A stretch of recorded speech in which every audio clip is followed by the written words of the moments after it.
web, Native Instruments, bien sûr, les amis. Partie 2.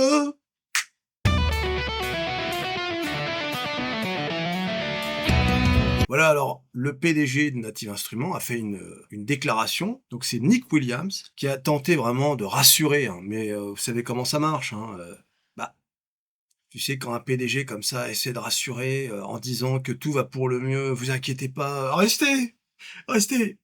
Bon, voilà, bah, il faut se mettre à sa place aussi, hein. Il est obligé d'avoir ce ton rassurant parce que sinon tout le monde va quitter le navire et puis ils vont plus vendre, le moindre appareil, le moindre logiciel jusqu'à ce que cette affaire se termine, tu vois? Donc alors, qu'est-ce qu'il a promis dans son discours business as usual, hein? Accès maintenu, tous les produits logiciels et matériels restent en vente.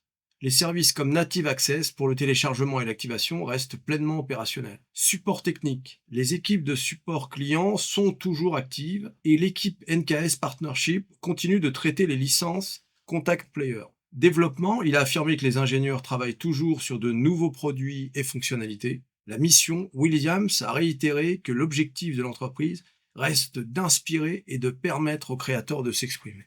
Bon, bah, ça, cette dernière phrase, s'exprimer, t'exprimer, tu prends une guitare et puis tu t'exprimes, hein. Voilà. Ah, qu'est-ce qui s'est passé? Tu prends une guitare, tu t'exprimes, hein. Tiens, regarde. Voilà.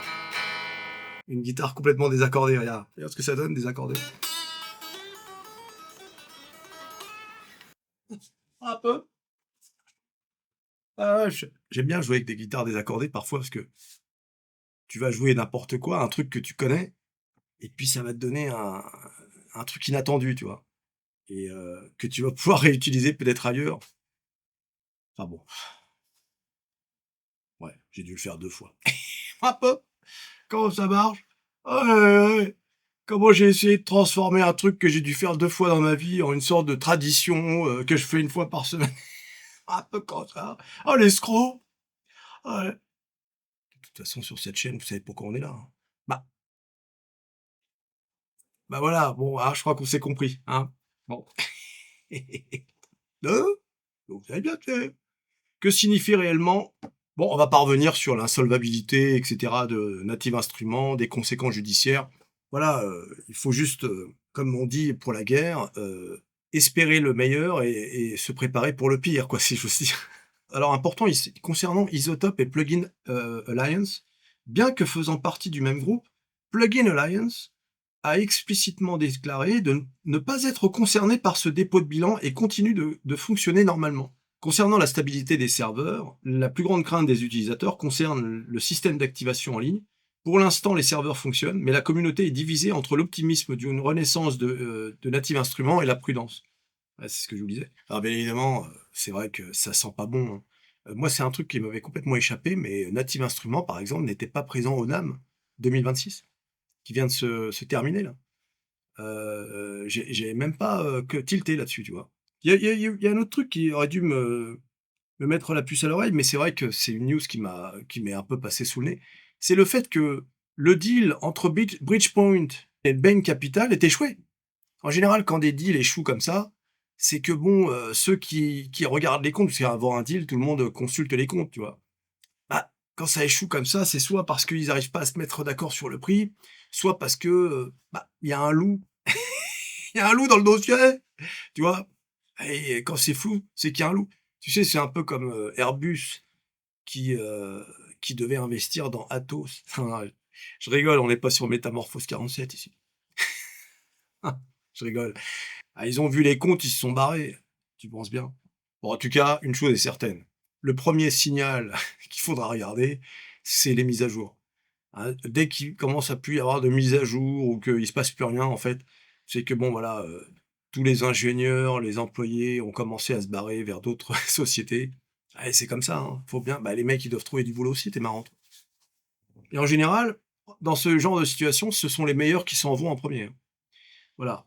Bon, bien sûr, comme je vous l'ai dit dans la première vidéo sur ce sujet, moi je suis, pour que cette situation, se rétablisse, hein. Même si j'ai dit que, c'était une bonne chose pour Arturia, qui pouvait justement profiter de cette difficulté, je suis pas pour que Native Instruments disparaisse.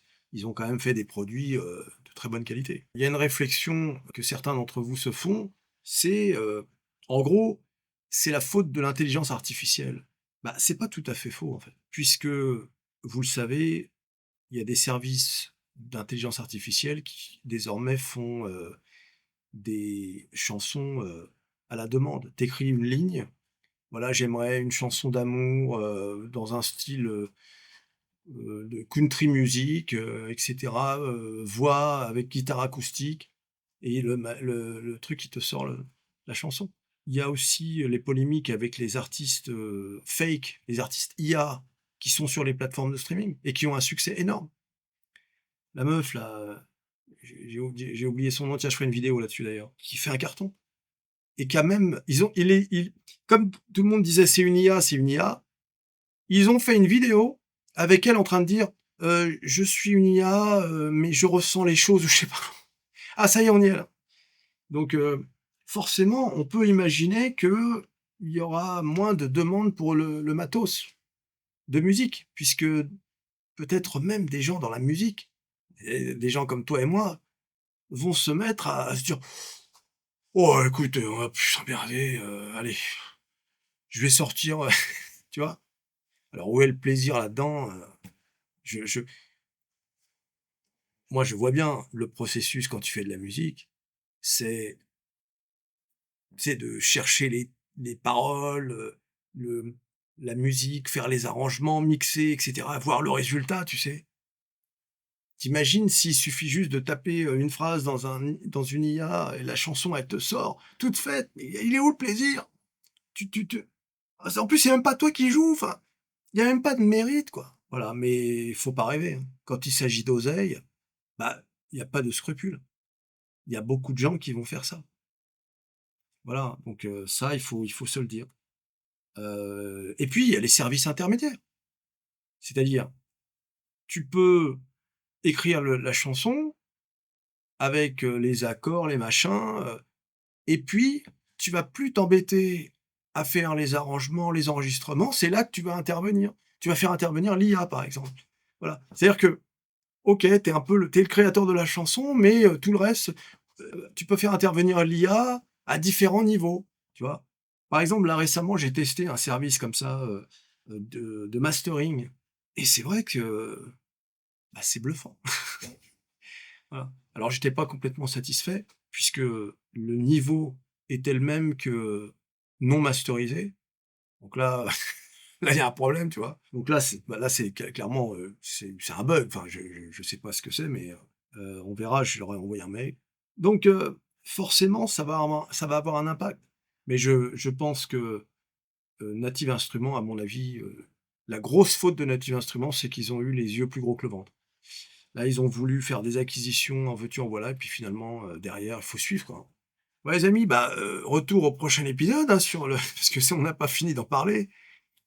En attendant, tu t'abonnes, tu likes, tu partages, tu cliques, cliques, cliques sur à peu près tout ce qui peut être cliqué. Native Instruments, l'avenir de la production musicale et on se revoit à la prochaine vidéo. Allez, salut!